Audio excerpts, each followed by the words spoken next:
Es un gusto para el Ministerio de Ambiente poder participar de este acto en conmemoración de los 150 años de aquella hazaña de la planta de Aguas Corrientes. El Ministerio de Ambiente es la autoridad competente en materia de aguas a nivel nacional, es quien regula, es la autoridad encargada tanto del agua superficial como del agua subterránea, y todos los temas que tienen que ver tanto con cantidad como con calidad de agua son cosas que nos han ocupado desde el primer día que llegamos a este ministerio. Es para este gobierno un tema de prioridad 1. Así lo ha marcado el propio presidente de la República y desde los primeros días comenzamos a trabajar en alianza con OCE, tratando también de jerarquizar ese organismo tan importante en la vida nacional, tan importante hoy en tiempos de pandemia y tan poco valorado. La calidad y la cantidad del agua son prioridades para el Gobierno Nacional y por eso hay una serie de decisiones que hemos venido tomando en la línea de asegurar el recurso, de preservarlo, de cuidarlo, dejando atrás aquella falsa idea de que el recurso sería infinito y que no tendríamos nunca problema con él. La calidad, cuidar todos los factores que atentan contra la misma y tratar de asegurar el abastecimiento en cantidad de agua potable que supone asegurar desarrollo humano y desarrollo sostenible. Agua para la producción, agua para la conservación, agua para la vida.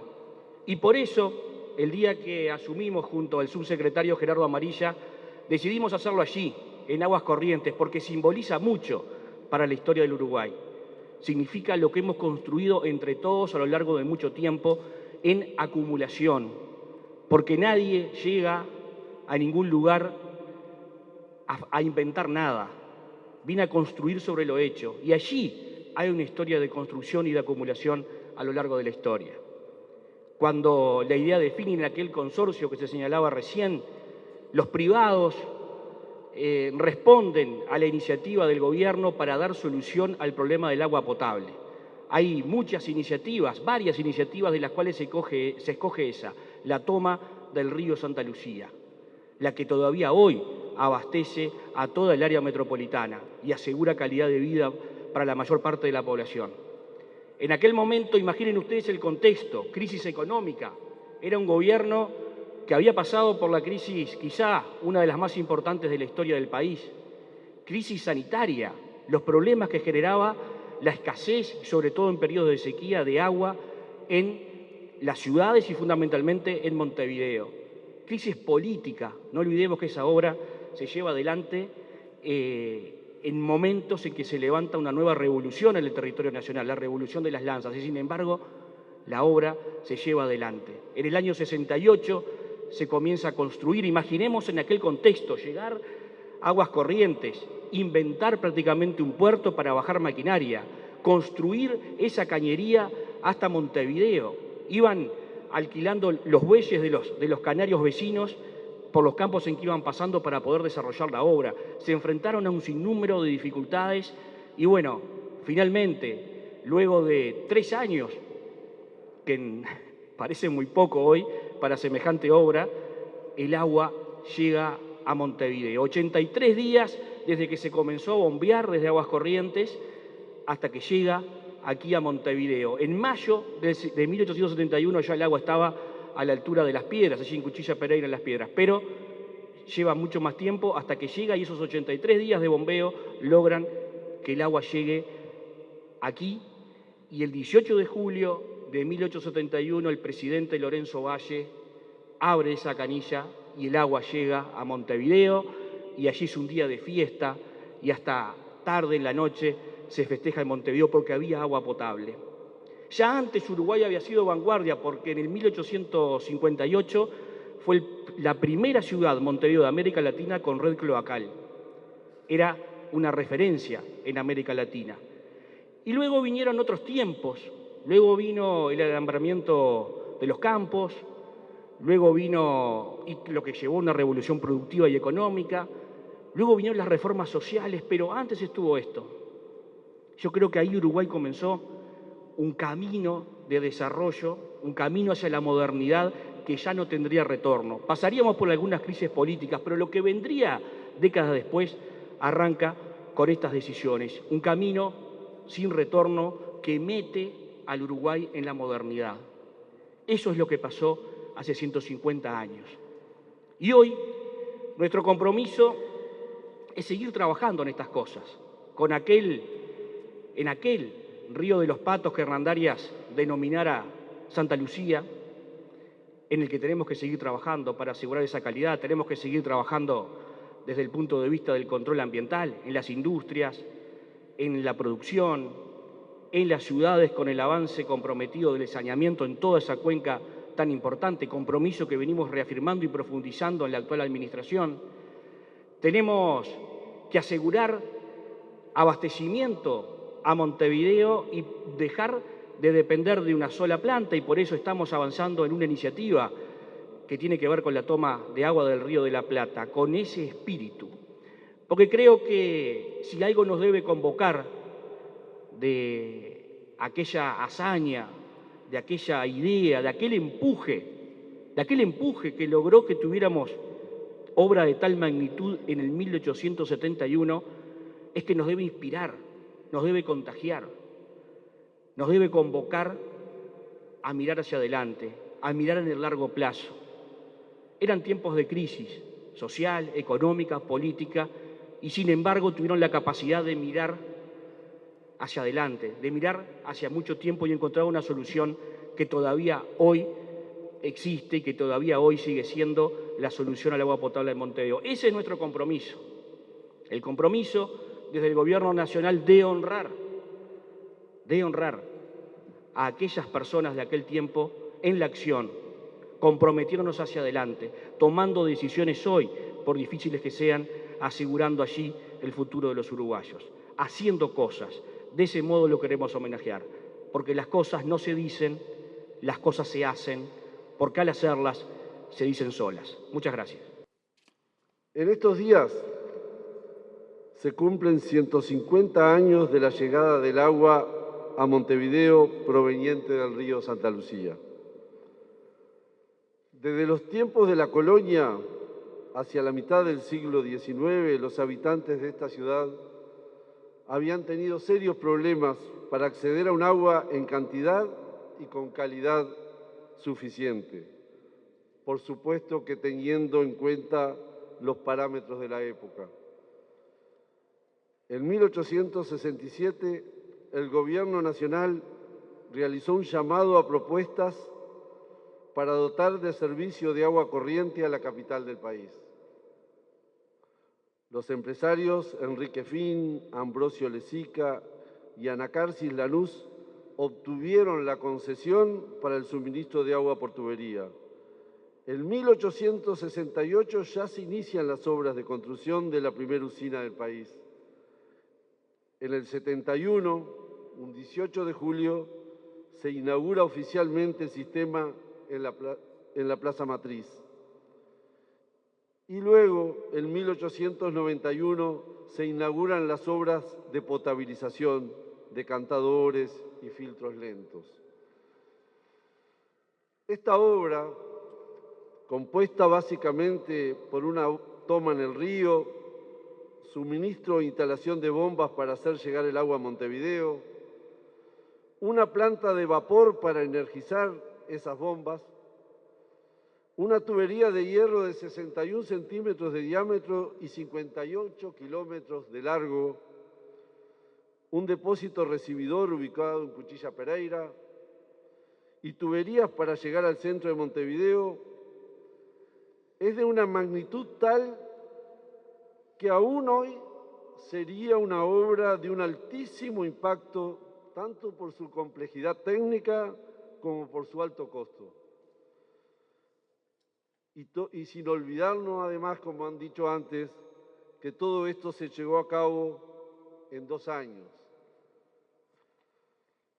Pero si la ubicamos en su contexto histórico, si consideramos los medios tecnológicos y las herramientas disponibles en la época, la misma adquiere una dimensión sorprendente y admirable.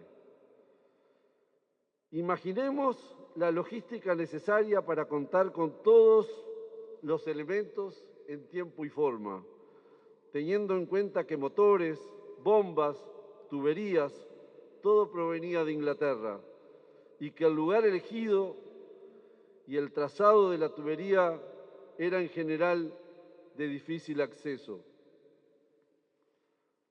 Un poco como símbolo de esa proeza que debe haber significado el transporte de caños y la obra toda, nos quedó esa hermosa fotografía donde se muestra un convoy de carretas tiradas por bueyes llevando los caños. Casi como una representación de la historia misma, de toda la humanidad, transportando el mañana en ancas del ayer. Pero además, teniendo en cuenta que esa tubería todavía está en funcionamiento, esa primera línea de bombeo todavía está en funcionamiento, cada vez que abrimos una canilla en Montevideo, cobran vida esos gauchos anónimos y todos aquellos que participaron en tan magnífica obra. Recién hablaba del contexto histórico, el que también citó el ministro Peña, y quiero recordar que la ejecución de la obra está inmersa en una época en que los conflictos entre uruguayos no se dirimían de la forma en que lo hacemos ahora. Pero es destacable que aún en esa situación había gente pensando en la salud y el futuro de la población. Luego de ese empuje fundacional, pasaron muchas cosas que son hitos en la historia de Aguas Corrientes. Todos para lograr que aquellas instalaciones que le suministraban agua a unas 60.000 personas se transformaran en la planta actual, capaz de abastecer de agua potable a toda el área metropolitana de nuestro país, que nuclea casi la mitad de la población de nuestro país. Se construyeron además 5 líneas de bombeos después de la primera. Se hicieron sucesivas ampliaciones de la planta, que la llevaron a su capacidad actual como para tratar 700.000 metros cúbicos por día. Se construyeron 3 represas, el mismo de Aguas Corrientes, el de Canelón y el de Paso Severino. Se extendieron las redes de distribución hasta alcanzar casi 6.000 kilómetros en todo el área metropolitana. Todos estos hechos muestran que el fortalecimiento de la planta ha sido una política estratégica del Estado uruguayo, que ha involucrado a muchas administraciones a lo largo del siglo XX y en lo que va del siglo XXI. Indudablemente que Aguas Corrientes va a seguir siendo el corazón del suministro de agua potable para la zona metropolitana por muchos años. Por lo tanto, no debemos descuidar su capacidad de reserva ni de tratamiento. Tal vez esa tradición que comenzó como reacción a frecuentes epidemias de cólera en la segunda mitad del siglo XIX, fue la que impidió que dicho flagelo entrara a nuestro país a fines del XX. Una valiosa tradición que debemos apreciar y mantener, como es la de suministrar una buena calidad de agua y que reside indudablemente en la ingeniería, incluyendo en ella no solo a los técnicos, sino también a los valiosos operarios de la OCE, y en todos los funcionarios, y por qué no también en sus familias. Por otro lado, y por intermedio de la Dirección de Saneamiento del Ministerio de Obras Públicas de la época, en la primera mitad del siglo pasado se inició y consolidó el destacable esfuerzo de dotar de agua potable y servicio de alcantarillado al interior del país, tarea que continúa al día de hoy. En 1952 se unifican estas dos vertientes, la que provenía de la Fundación de Aguas Corrientes, luego pasó por una empresa inglesa con la vertiente que se originó en el Ministerio de Obras Públicas y se juntaron en lo que hoy conocemos como Obras Sanitarias del Estado. A modo anecdótico, y seguramente la gente de la OCE me lo va a entender, puedo decir que estas dos corrientes aún no han terminado de fundirse del todo, tal cual lo demuestran las diferentes terminologías provenientes de las diferentes raíces históricas. Y bueno, ¿y dónde está OCE a 150 años del hecho que hoy recordamos? ¿Qué desafíos estamos enfrentando?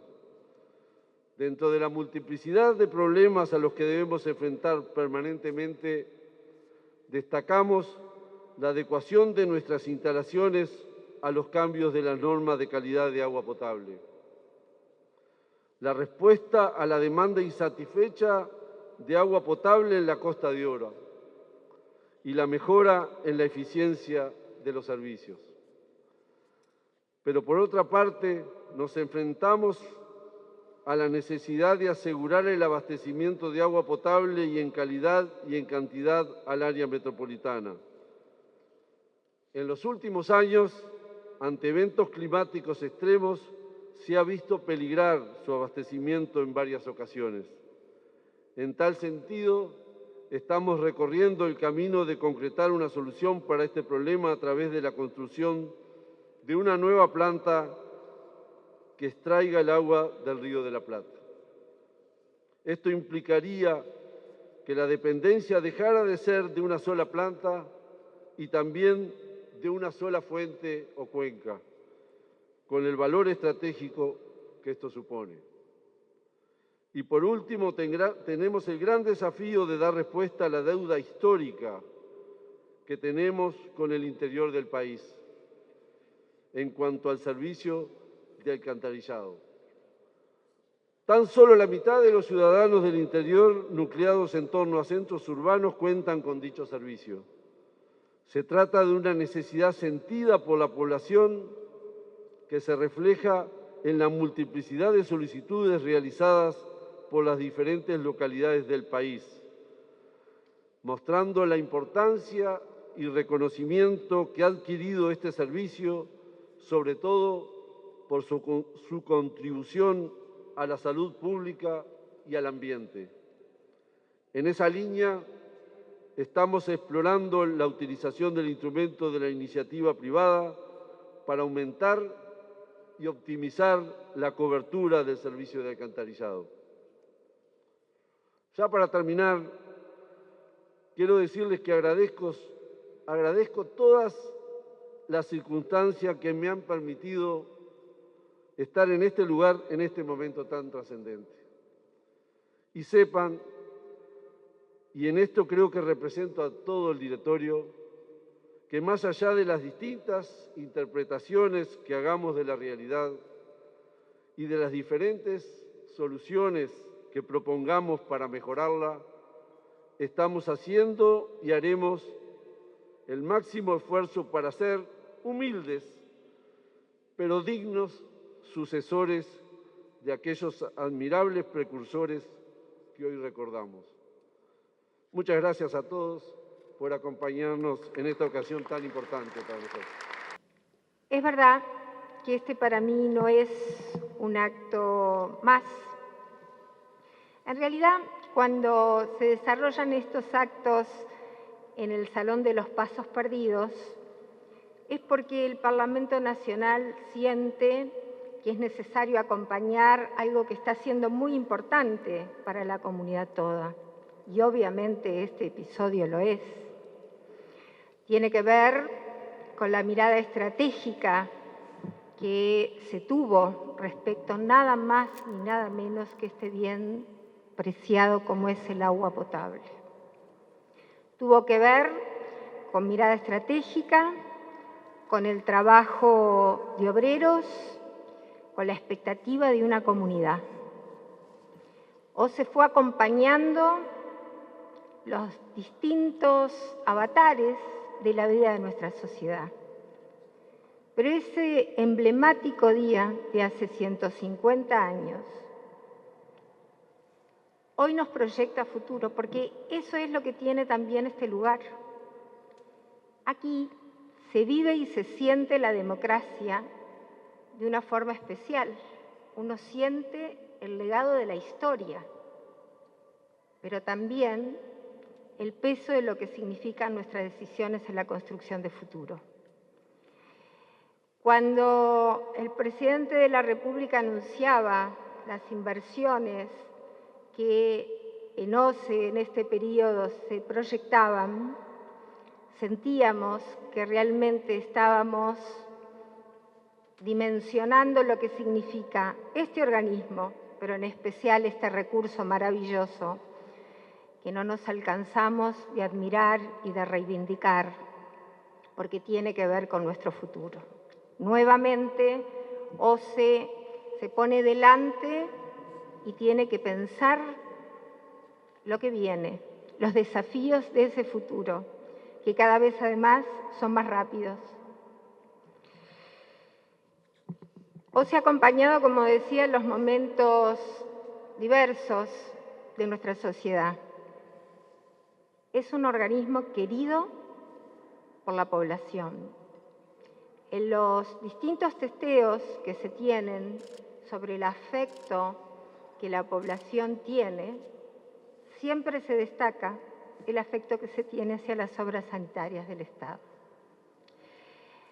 Quiero resaltar el compromiso de las diversas autoridades, de los equipos técnicos, que siempre fueron una referencia, que se capacitaban en el organismo y que muchas veces, especialmente sus ingenieros, eran buscados por las distintas empresas privadas por la calidad que estos brindaban, de esa capacidad técnica.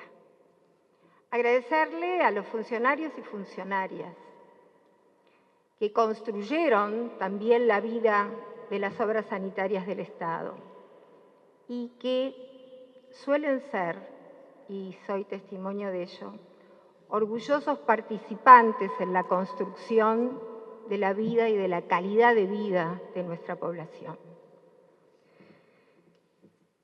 Un organismo que en momentos duros sus funcionarios dijeron a la población nunca se le va a faltar el agua. Es, por lo tanto, un organismo social en su esencia. Por eso celebramos estos nuevos tiempos que este organismo empieza a transitar. Lo hacemos con entusiasmo, porque estamos reivindicando la más rica historia, pero porque estamos hablando de la OCE del futuro. Gracias por permitirnos en este lugar celebrar los 150 años que la población de Montevideo, en aquella fecha patria que tiene tanto que ver con nuestra solidez institucional, haya tenido por primera vez el agua potable. Agradecer el cariño de quienes reivindican este recurso fantástico que no siempre apreciamos en lo que significa desarrollo para el futuro. Yo quiero agradecer también a los funcionarios de OCE, de quienes formé parte. Esos funcionarios que también, en lo que significaba el fortalecer la vida de las mujeres trabajadoras, fueron los primeros de tener una guardería en sus instalaciones, donde yo supe criar a mi hija durante 10 años. Porque es una auténtica familia y eso no lo debemos perder, porque tiene que ver con el sentido de nación y tiene que ver con el transitar todos juntos la construcción de futuro. Esta casa quiso también, con una iniciativa legislativa, veo allá al senador Amin Nifuri, pero es compartido por todos los partidos políticos, en tiempo bien rápido, poder tener hoy una ley que hable de la ciudad del agua, porque Aguas Corrientes es la ciudad del agua. Así que bueno, por ley, Aguas Corrientes es a partir de este año la ciudad del agua. no podía ser de otra manera. Pero también, aprovechando en esta oportunidad la presencia del señor alcalde, le vamos a pedir que acepte una placa y que los legisladores del departamento de Canelones que están presentes le hagan el testimonio que el Parlamento Nacional en esta fecha emblemática quiere hacerle a la comunidad de Aguas Corrientes. Muchas gracias.